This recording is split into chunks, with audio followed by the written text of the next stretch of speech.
All right, YouTubers, Farmer Jeff, Farmer Simulator 17, but this can be any old model.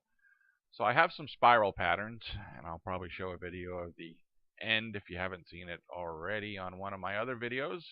But how do you do that, right? How do you make your own courses and stuff? And I tend to do that offline. I know you have an auto tool, and the auto tool with a header on a can get you those boundaries if you set your width to like 10 or something like that. This will be 5 off, but I'm here on field 31, which is on the Gold Coast Valley, right on the lower right, and the extents in terms of coordinates of XY are 652 and 805 and 871 and 504.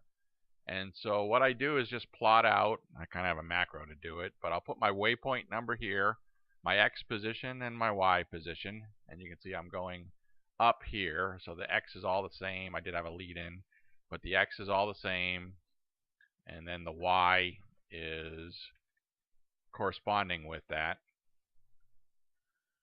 And then eventually when I get to the top, it'll make a right-hand turn, right? And now the X is getting bigger, while the Y remains the same. And then you just put a formula out here. So equals concatenate and open parentheses a bunch of waypoints, and then the waypoint number, and then I put speed equals 20, and that seems to be good enough for harvester work or plowing. And then I put these, instead of putting asterisks, I put double, well, instead of putting parentheses, I put double asterisks because the formulas don't like parentheses. I'll eventually switch this when I put it, copy paste it into a text thing, and do position equals, again, parentheses, do the X, and then a space, and then the Y, and then the double asterisks, and end it with a slash colon. So if you open up any old waypoint, any old Courseplay course, you'll see a bunch of XMLs, and then I just copy this formula down. And in this case, I've got about 700 entries or so. Now again, I got a little bit of macro to spiral me around, but at the end of the day, I just copy these and put them in the copy straight out of here. Go to the Courseplay folder, which for me, it's under FS17. This is the PC edition, Steam. Courseplay courses, map 001, and you got all these files. Let me see what the course manager is and just see if I can find my F31 with a 10-meter header. I think that was one of the ones that I did. So I eventually made this into an A course, A31. I cut off some of them, so all you can do is reposition all the X's and Y's. Let's do 23. Let's see what 23 looks like. So I'll edit that with Notepad, and you can see I've got nothing but the waypoint, course, waypoint 1, angle. Don't worry about that. I didn't actually use this one. I must have put the angle in there. Let me find one I actually made. Let's do the FS31. Sorry about that. 10-meter header, 35.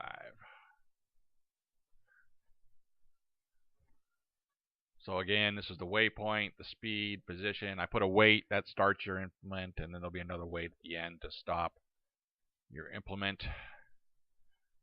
But you can see it's just standard stuff, and that'll run A-OK.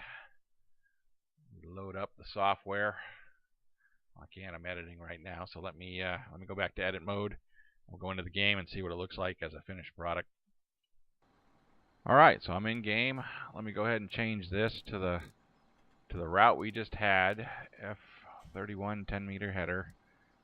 And let me turn on all the, so you can see all the waypoints. Now I've got it on my cultivator, but all three of these, the cultivator, the sower, and the harvester, are all the same. Now I'm actually using a slightly different route, but you can see how this one doglegged to start with. Let's speed this guy up just to get him up here.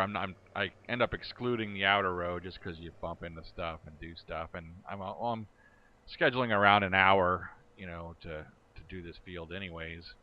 So it just so happens I can take out the outer row and it works okay. You can see I got the corners cut, and it just kind of spirals on an inward like the old harvesters would on the left hand side. I expect them to be, so they're not running over the crops. And then at the very end here, when I get down, I have to skip one row because it just works that way on the width of this field. I'm going to cross across everything here and run myself down to an endpoint. Now I know it does jam up a little bit there, but no biggie. You can do that any way you want at the polished at the end. So we load up a modified course, which is what I normally run here, my A31 half hour on the cultivator. And it's very similar. I'll load it up twice. So let me come back and load it once just so you can see what we're doing. And it's exactly the pattern that you see here as far as it's in the process of growth right now. But all three run over that, and it's the same type of thing. I just truncated it down and move some positions in Excel and cut off some rows, and then just use the same formula and paste it back in. So nothing special there. And that's it in a nutshell, how I do my fields.